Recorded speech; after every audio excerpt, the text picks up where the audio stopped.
Quiero comenzar este mensaje contándoles una historia personal, ¿no? Hace un poco más de un año, Dios nos permitió viajar a Perú de vacaciones. Y antes del viaje, honestamente, no tenía mucha expectativa de Perú, gracias a Laura en América, ¿no? La señorita Laura, como que mi concepto de Perú era como todos se lo imaginaron, así, ¿no? Entonces mi concepto de Perú era eso y yo no tenía tanta emoción de ir, pero tenía mucha expectativa de conocer Machu Picchu, ¿no? Entonces ese era mi objetivo, pero Perú para mí era como, ay, ¿no? ¿Qué va a pasar, no? Y me imaginaba así a la gente, los paisajes terregosos, o sea, sí, triste mi situación, ¿no? Pero después de comenzar a investigar qué hacer, qué lugares visitar, dónde comer, todo lo que un viaje implica, obviamente dentro de mí fue creciendo la emoción, la expectativa, y cada vez era mayor el deseo de poder estar en ese país, ¿no? Ya cuando por fin llegó el momento del viaje, aunque estuvimos poco tiempo, fue suficiente para que al volver Perú fuera uno de mis países favoritos de todos los que yo he estado, ¿no? Entonces, para una persona como yo, que ama comer, ¿cuál creen que fue uno de los motivos por el cual me encantó el país? La comida, obviamente, ¿no? Entonces, aunque nadie aquí dijo que su comida favorita era la peruana, en los últimos 10 años, Perú ha sido nombrado mejor destino culinario del mundo 9 veces. O sea, de 10 veces, 9 veces, Perú es el mejor destino para ir a comer en el mundo. Actualmente, Perú es la tercer gastronomía más popular del mundo, ¿no? Es decir, el top 3 es Perú en todo el mundo. Y por si fuera poco, el mejor restaurante del mundo, ¿dónde creen que está? En Perú. Y si ustedes buscan los últimos restaurantes, el top de los últimos 10 años, top 3, probablemente 2 de los 3 lugares sean de un restaurante peruano en los últimos 10 años. Entonces imagínense eso. Y nadie de aquí dijo, la comida peruana es mi favorita, ¿no? Entonces, si alguna vez viajan a Perú y quieren ir a este restaurante, se llama Maido. Y la propuesta de este restaurante es comida fusión entre peruana y japonesa. Ahora, ¿por qué les hablo de eso? Ahorita vamos a entrar, pero el título de este mensaje justamente es Cocina Fusión. Ahora, la cocina fusión no es una técnica japonesa, no es una técnica peruana, tampoco es francesa ni italiana. Como su nombre lo indica, es una fusión de culturas, es decir, una cultura que se mezcla con otra y se crea un nuevo estilo. Pero el significado de diccionario, ¿no?, de cocina fusión es, la cocina fusión es aquella que combina ingredientes, técnicas y tradiciones de distintas culturas para crear platos innovadores y únicos. Esto significa que la razón por la que la comida peruana ha alcanzado excelencia mundial no es porque se aisló, no es porque se quedó en sus raíces, sino porque aprendió a mezclarse sin perder su identidad. Entonces, el hecho de que la comida peruana ahora sea de la mejor del mundo tiene que ver porque aprendió a fusionar su cultura con la cultura japonesa, con la cultura africana, con la comida, la cultura china, la cultura de los Andes. Entonces, si ustedes van a Perú, hay diversidad de fusiones en su comida, más aparte tienen miles de ingredientes que no existen en otro país, ¿no? Entonces, como estamos en nuestra serie acerca de los principios, hoy vamos a ver no solo uno, sino varios relacionados a lo mismo. Y el primer principio que vamos a ver el día de hoy es el siguiente. Principio número 1 es: el reino de Dios se edifica con diversidad, no con uniformidad. Ahora, la cocina fusión funciona porque entiende algo esencial dentro de la gastronomía, y es que las diferencias no restan, suman, y no debilitan, complementan. Es decir, que si tu comida le falta sabor, algo tan pequeño como la sal va a hacer que sepa mejor. Y en lo espiritual es exactamente lo mismo. Vamos a leer el primer versículo, que es 1 Corintios 12, 4, 6. Dice: ahora bien, hay diversidad de dones, pero el Espíritu es el mismo. Hay diversidad de ministerios, pero el Señor es el mismo. Hay diversidad de operaciones, pero es el mismo Dios el que hace todas las cosas en todos. Entonces, repite conmigo, es el mismo Dios que hace todas las cosas en todos. Entonces no importa que tú seas diferente a otro, no importa que tú tengas talento para otra cosa, no importa que tú sepas de otras cosas, es el mismo Dios en todos, para todos, ¿verdad? Entonces Dios no está esperando que todos nos veamos exactamente igual. No espera que cuando andemos por la calle nos identifiquen por ser uno güero y uno moreno, ¿verdad? Uno alto y uno chaparrito, uno gringo y otro de un pueblito, ¿no? Entonces Dios no espera que nos identifiquen en la calle por nuestra ropa, por nuestra manera de vestir, ¿no? Porque andamos con la cara cubierta, con un velo, o porque traemos nuestros talones tapados, ¿no? Dios no espera que marquemos una diferencia cuando la gente nos vea por nuestra apariencia. Este versículo nos lo dice, ¿no? Hay diversidad en el cuerpo de Cristo. Hay diversidad en los dones, hay diversidad en el ministerio, pero es el mismo Dios el que nos une y a quien servimos. Entonces Dios no busca uniformidad, que es que todos parezcamos iguales, busca unidad. Y el problema no es que seamos distintos, el problema surge cuando creemos que nuestra forma es la única forma correcta. ¿Cuál creen que es la comida top 1 en el ranking del último año? Ya dije que era top 3 la peruana. ¿Cuál? Tristemente la comida mexicana ya está fuera del top 10. El top 1 hoy por hoy es la comida italiana. Todos amamos la comida italiana y aunque es la mejor del mundo actualmente, la comida italiana es simplemente comida italiana. ¿Qué quiere decir esto? Que no hay variaciones de la comida italiana, ¿no? Obviamente fuera de Italia, pues hay pizza de chilaquiles, pizza de chiles rellenos, pizzas de carnitas, ¿no? Y hacemos nuestra pasta de versiones que para los italianos lloran, ¿no? Cuando nos ven. Pero dentro de Italia no hay, es sacrilegio, ¿no? Entonces, aunque la comida italiana nació como fusión, porque alguien en algún momento fue a Asia, vio fideos y dijo, podemos hacerlo también, y nació la pasta. Alguien fue a algunos países de Oriente, vio un pan plano, ¿no? Con un pan pita y dijo, ¿qué pasaría si le echamos queso, ingredientes, verduras? Y entonces nació la pizza, ¿no? Entonces, aunque en un momento fueron fusión de culturas, hoy son profundamente puristas, ¿no? Tú puedes ver videos de personas yendo a un restaurante a pedir una pizza y se la llevan, ¿no? Obviamente en Italia. Y después de eso les piden catsup. O sea, los italianos prefieren decirle, vete de mi restaurante, ¿no? O sea, busquen esos videos, existen, son reales, ¿no? Personas que cortan el espagueti, ¿no? O sea, obviamente porque no lo saben enrollar. Y entonces los italianos se duelen en su corazón y dicen, ¿cómo estás partiendo la pasta así, no?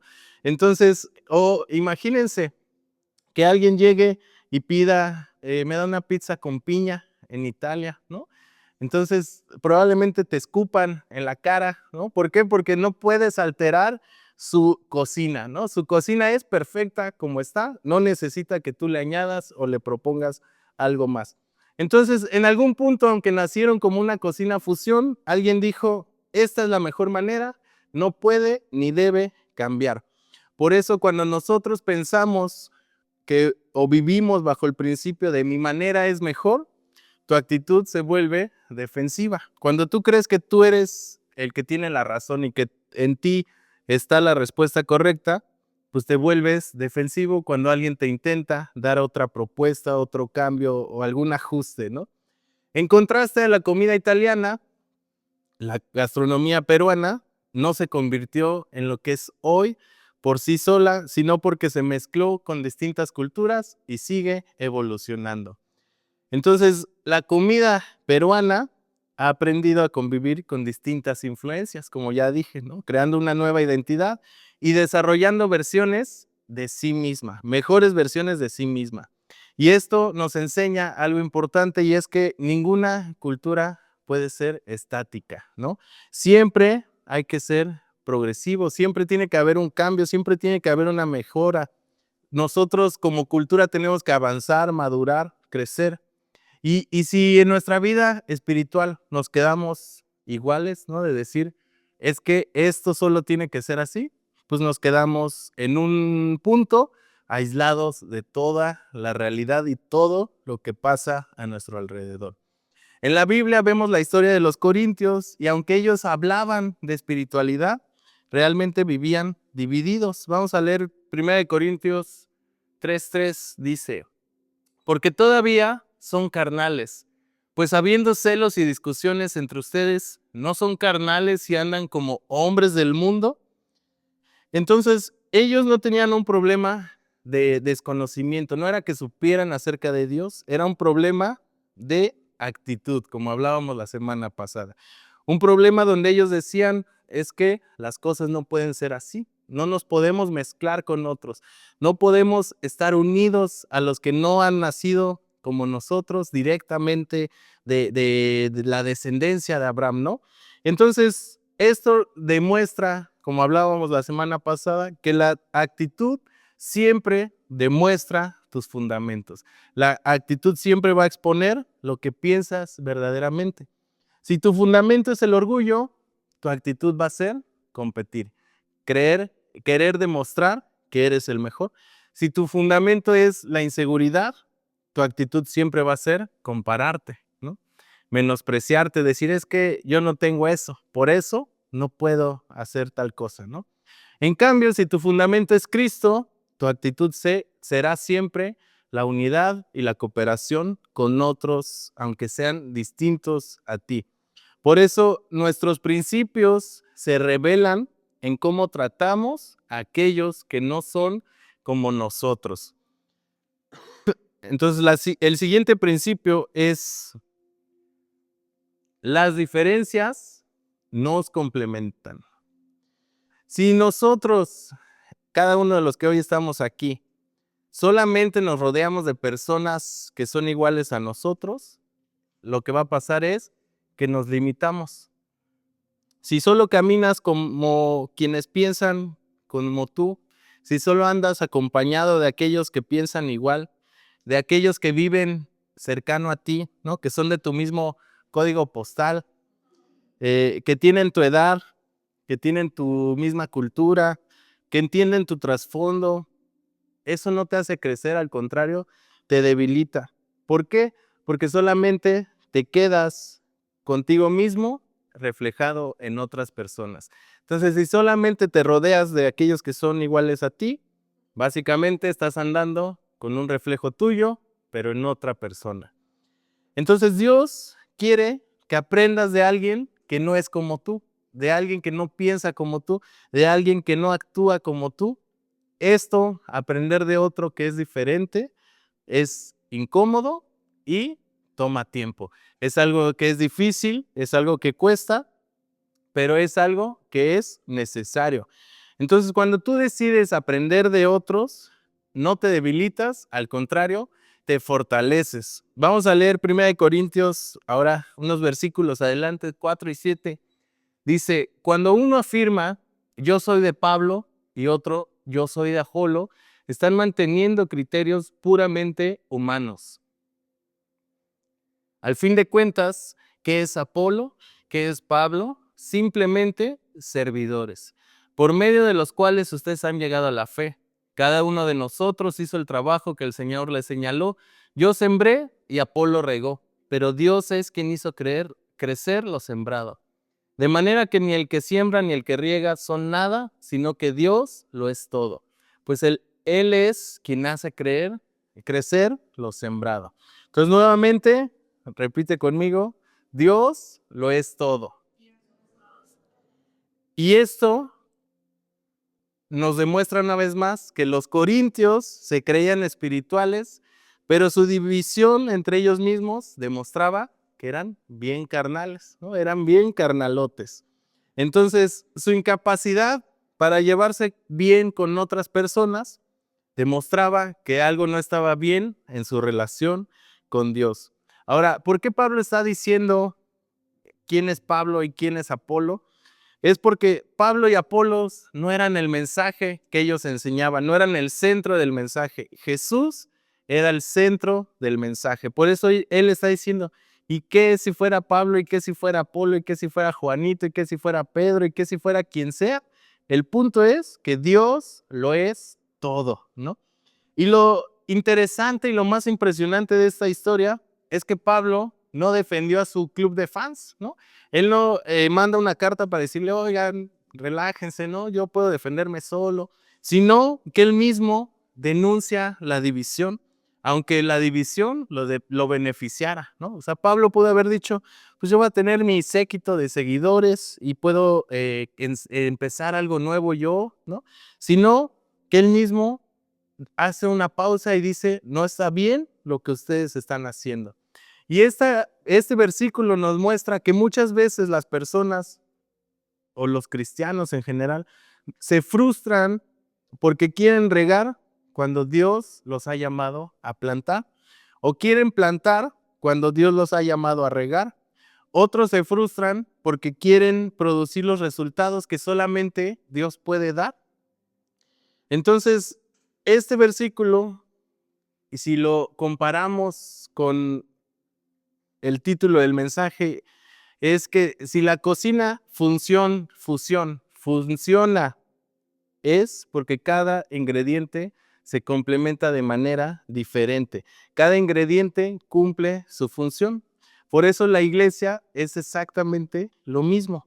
No todos funcionamos igual, pero todos somos necesarios. Cada uno tiene algo que aportar.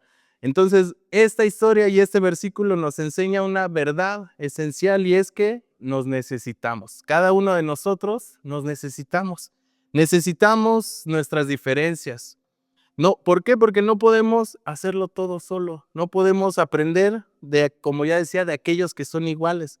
No puedes sacar lo mejor de ti mismo viviendo aislado. Necesitamos a otros. Si esto no fuera así, no podría ser, ¿no? La iglesia es el lugar donde un niño puede dar sabor a la vida de un viejito, ¿no? La iglesia no sería el lugar donde un matrimonio puede compartir la receta de un amor a prueba de todo, a jóvenes solteros, ¿no? A jóvenes que sufren acerca de sus relaciones. ¿O en qué otro lugar un joven puede endulzar la vida de un adulto y viceversa, ¿no?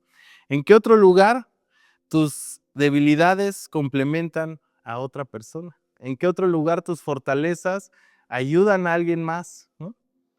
Entonces la iglesia es como una cocina, ¿no? Llena de distintos ingredientes, de distintas culturas, raros, únicos, pero que todos y cada uno de ellos dan sabor al platillo principal, ¿ver? Dan sazón al punto del mensaje.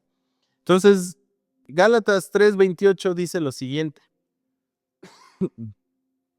ya no importa si eres judío o griego, esclavo o libre, hombre o mujer, todos ustedes son uno solo en Cristo, ¿no? Y aquí podríamos decir, ya no importa si eres de La Ceiba o del sur, ¿no? Si eres del norte, del sur, si eres rico, pobre, si eres güero o moreno, si eres flaco o gordo, si eres pelón o greñudo, si eres lo que tú quieras, ya no importa, todos somos uno en Cristo Jesús.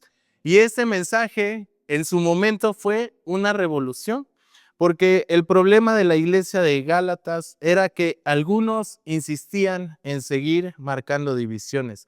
Ellos querían mantener la línea que los separaba, ¿no? De los pecadores, de los que no pecaban, según ellos, ¿no? de los religiosos contra los inconversos. Y esto habían olvidado que en Cristo toda división había sido borrada.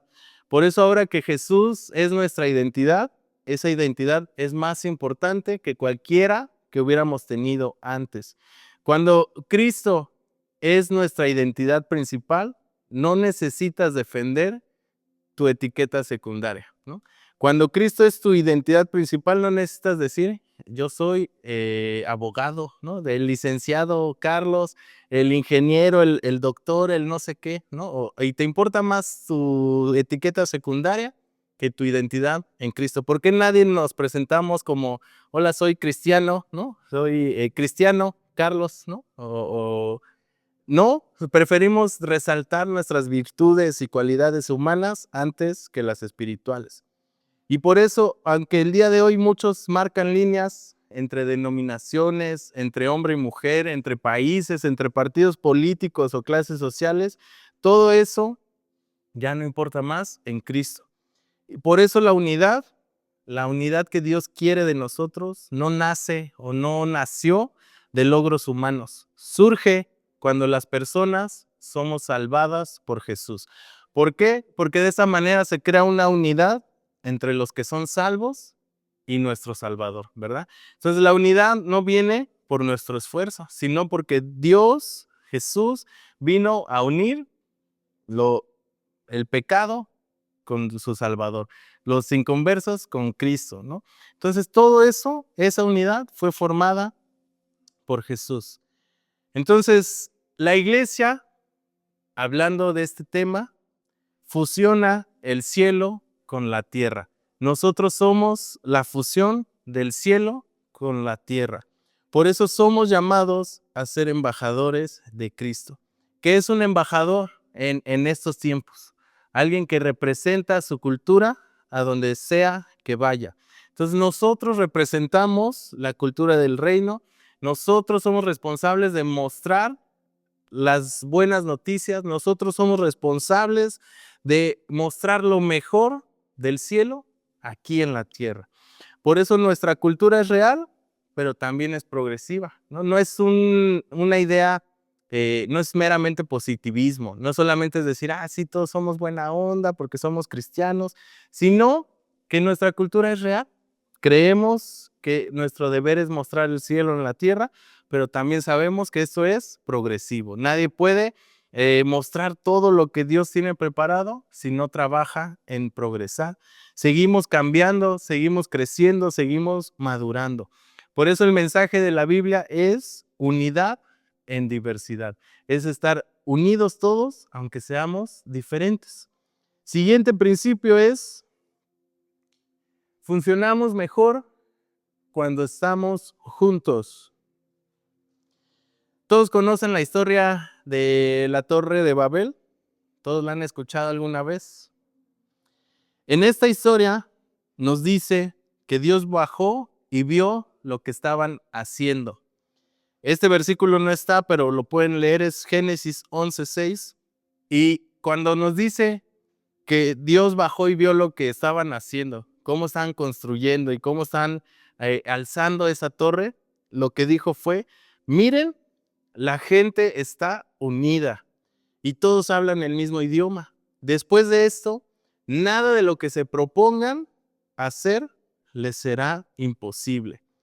Entonces, esto es Génesis 11:6. Y esto podría parecer contradictorio si pensamos en la historia de la Torre de Babel, ¿no? ¿Por qué Dios los separa si ya estaban unidos? Y el objetivo es unirnos, ¿no? Pero aunque parezca contradictorio, no lo es, porque Dios los confundió e hizo la diversidad de lenguas para que ellos pudieran entender que sus motivos no eran correctos, que lo que estaban haciendo ellos, su objetivo de ser famosos, de ser reconocidos, no era el objetivo correcto. Por eso cuando Dios bajó, hizo diversidad de lenguas, ¿no? Pero lo importante de esta historia y por qué lo menciono es lo que Dios dijo. Cuando la gente está unida, nada de lo que se propongan será imposible de lograr. Entonces, si nosotros entendemos que aunque ahora todos hablamos diferente, todos pensamos diferente, todos actuamos diferentes, si en esa diversidad de pensamientos, de ideas, de actitudes, logramos encontrar la unidad, entonces va a ser lo mismo que en ese momento, pero con el objetivo correcto, ¿verdad? Entonces, cuando nosotros logremos encontrar unidad en la diversidad, entonces nada de lo que nos propongamos sería imposible de lograr. Ahora, vamos a ver unos puntos más. Y primer punto es, el enemigo nos aísla, pero Dios nos une. Como ya dije, aprender de otros requiere tiempo. Entender el carácter de una persona te va a costar mucho. Paciencia, tolerancia, amor, comprensión, misericordia, todo eso te va a costar aprender a tratar a una persona. Pero si a pesar de nuestras diferencias logramos habitar en unidad, nuestra vida se enriquece, nuestra vida se desarrolla, crece, avanza. Por eso las diferencias las usa el enemigo para dividir y Dios las usa para edificarnos, para fortalecernos. Ponemos a prueba nuestros principios cuando caminamos juntos y crecemos cuando reconocemos que nos necesitamos. Siguiente punto, la división debilita, la unidad fortalece. El mismo enemigo que está tratando de dividir el mundo hoy es el mismo que ha buscado dividir la iglesia toda la existencia. Él viene a matar y a destruir. Entonces, ¿cómo lo hace? Haciendo grupos. El problema de los grupos es el tribalismo. ¿Han escuchado esta palabra? ¿No? Bueno, el tribalismo tiene que ver con las tribus, ¿no? Y esto significa separar el yo de ellos. ¿Qué quiere decir? Yo estoy aparte de ellos. Yo no pienso igual que ellos. Yo no actúo igual que ellos. Entonces, los grupos que separan el yo de ellos actúan como tribus. Por eso, en tiempos antiguos, las tribus solamente cuidaban a su gente. Pero otros que no eran parte de su tribu, ¿qué pasaba? Los mataban, ¿no? Los acababan con ellos. Y nosotros actuamos igual cuando solamente cuidamos lo nuestro, ¿no? Cuando solamente pensamos en lo mío. Por eso con Dios nunca es ellos contra nosotros, es nosotros, ¿no? O sea, no hay un ellos, no hay otros, somos todos uno mismo. E incluso en los tiempos de Jesús había divisiones, judíos y samaritanos, religiosos y pecadores, ricos y pobres. Ahora, los samaritanos eran enemigos de los judíos, eran los rivales, ¿no? Eran otro pueblo, eran otra tribu, y entonces por eso el odio. Entonces, imagínense ese contexto, quiénes eran los samaritanos, y ahora piensen en Jesús, ¿no? El rey de los judíos, y que en una de sus parábolas él diga, el buen samaritano. O sea, como que quien lo escuchaba era como, está mal, ellos son nuestros enemigos, samaritano igual a malo, ¿no? O sea, no puede ser un buen samaritano, eso no tiene sentido. Por eso nos muestra que Jesús no vino a marcar divisiones, vino a mezclar lo que estaba separado, vino a unir lo que estaba lejano y lo acercó a él haciéndolo uno mismo. Por eso Jesús llegó con una cultura distinta. Jesús, en esencia, inventó la iglesia fusión, ¿no? O sea, la cocina fusión la inventó Jesús hace miles de años. ¿Por qué? Porque separó, unió lo que no podía unirse. Entonces, esto nos enseña que nosotros tenemos que unificar más que dividir. No podemos resaltar en pensamientos, en ideas. Es que yo no me mezclo con ellos, ¿no? Yo no me mezclo con los que piensan así, con los que actúan así. Entonces, el último principio es llevarme bien con otros, es mi habilidad más importante. ¿Cuántos pueden decir que tienen la habilidad de llevarse bien con otros? ¿A cuántos les cuesta llevarse bien con otros? ¿A cuántos les cuesta llevarse con otros? Ya ni siquiera bien, ¿no? Entonces, ¿por qué es nuestra habilidad más importante?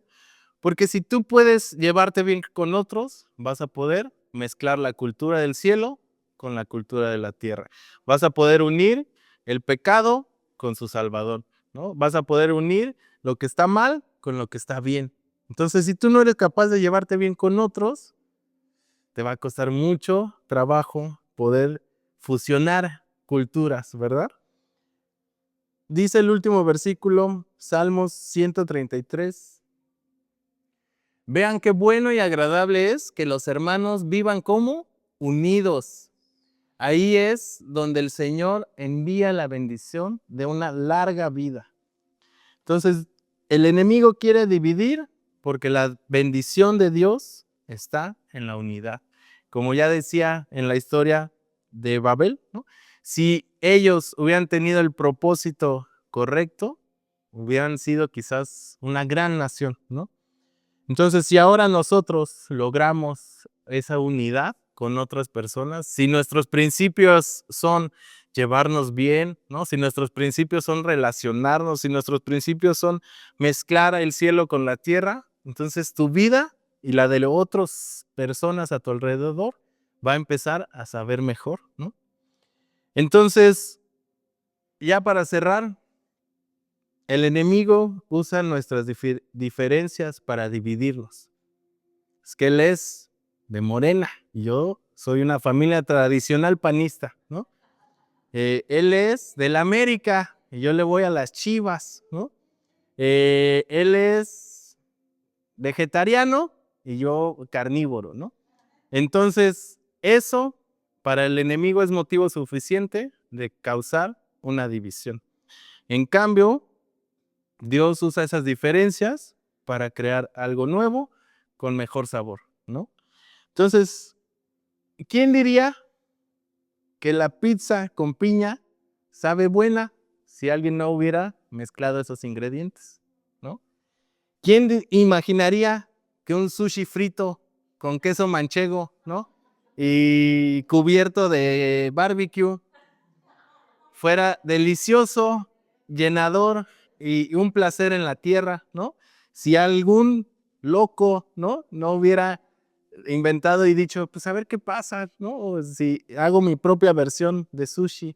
¿O quién diría que un croissant, ¿no? Un pan ícono para los franceses de cultura, relleno, partido a la mitad, cubierto de mayonesa, frijoles, queso, jamón, cebolla, jitomate y lechuga, fuera un platillo, ¡guau!, ¿no? Delicioso. Entonces, obviamente, ahora podemos decir, wow, sí es cierto, ¿no? Mezclar cosas está bueno, está rico, ¿no? Pero como es, por eso decía, los italianos nunca van a experimentar esos placeres porque no están abiertos a probar algo distinto.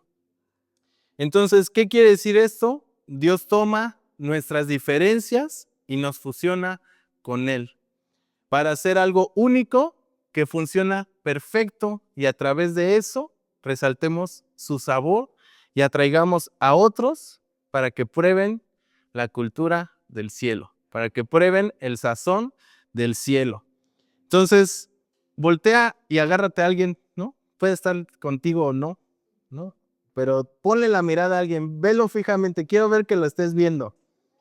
Y ahora vas a decirle lo siguiente, tú y yo no somos iguales. Y ahora le vas a decir, y por eso te necesito. Y ahora, ¿por qué no le das un fuerte abrazo a esa persona, no?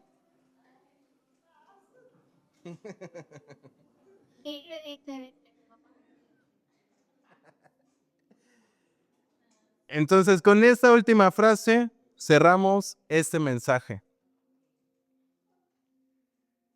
La unidad es el resultado de una vida transformada por Cristo. Si tú no puedes estar unido a otros, el que está mal no son los otros, temo decírtelo, eres tú, ¿no? Si tú no puedes estar en un lugar con otras personas, las otras personas no son el problema, eres tú. Si tú no puedes mezclarte con otro, porque eso no es purista, no es fino, no es elegante, el problema, nuevamente, eres tú, ¿no? Entonces, vamos a terminar este tiempo poniéndonos de pie y vamos a orar, ¿no? Y cada uno de ustedes hoy sabrá si ustedes son el problema o no, ¿no? Pero si son conscientes que ustedes son el problema, hay cosas que no pueden cambiar solos, necesitamos de Dios, ¿no? Por eso pidamos a Dios que nos fusione con Él para poder hacer una nueva versión de nosotros. Señor, te damos gracias en este tiempo, porque hoy podemos entender, Dios, que tú no viniste a esta tierra a resaltar las divisiones que existían, Señor. Tú no viniste a este mundo, Señor, a causar más división, a separar lo que ya estaba separado, Señor, sino que tú viniste aquí, Señor, a unir a los ricos con los pobres, Señor, a los pecadores con los religiosos, Señor, a lo santo con lo impuro, Dios. Y tú has sido ese puente, Señor, entre el cielo y la tierra, Señor. Ahora sabemos y entendemos, Dios, que nosotros no somos mejores estando aislados, nosotros no somos mejores separándonos y viviendo en una burbuja, Señor, sino que hoy podemos reconocer y saber, Dios, que hay cosas dentro de nosotros que sabemos, Dios, que nosotros somos el problema, que nosotros somos aquellos que han decidido marcar una línea divisoria, Señor. Ayúdanos a borrarla, ayúdanos a poder, Señor, unirnos con otras personas, Señor, y resaltar, Señor, los sabores que tú das a nuestra vida, Señor. Aquella aroma agradable que es tenerte en nosotros, Señor. Cambia nuestro pensamiento, cambia nuestras actitudes, Señor, nuestras maneras de vivir. Permítenos, Señor, relacionarnos con otros, Señor. Permítenos mostrar el reino de los cielos aquí en la tierra, Señor. Ayúdanos a ser esos embajadores, Señor, que muestran tu cultura a todo el mundo, Señor. No nos permitas quedarnos estáticos, no nos permitas quedarnos solo en una manera de hacerlo, de pensar, de actuar, Señor, sino que siempre podamos progresar, siempre podamos cambiar, siempre podamos entender que necesitamos a otros, Señor. Gracias, Señor, por este tiempo y pedimos, Dios, que nuestro corazón se cargue por las personas de nuestro alrededor, que nuestro corazón, Señor, pueda sentir las necesidades de los que nos rodean y que podamos, Señor, fusionar, Señor, tu espíritu con el de ellos para que ellos puedan ser llenos de ti, Señor. Ellos puedan ser llenos de tu presencia, Señor, de tu amor, de tu misericordia, de tu fidelidad, de tu bondad, de todo aquello, Señor, que hemos recibido de ti. Te damos gracias, Señor, porque en este tiempo sabemos, Dios, que cuando nos hemos unido contigo, Señor, no somos lo que éramos, sino, Dios, que tú nos haces una mejor versión de nosotros mismos, Señor. Nos das una nueva identidad y nos das un nuevo propósito, un nuevo futuro, Señor. Gracias, Dios, por este tiempo. Gracias por lo que tú haces en cada uno de nosotros, Señor. Te amamos, te bendecimos, Señor. Te damos toda la gloria a ti. En el nombre de Jesús te lo pedimos. Amén.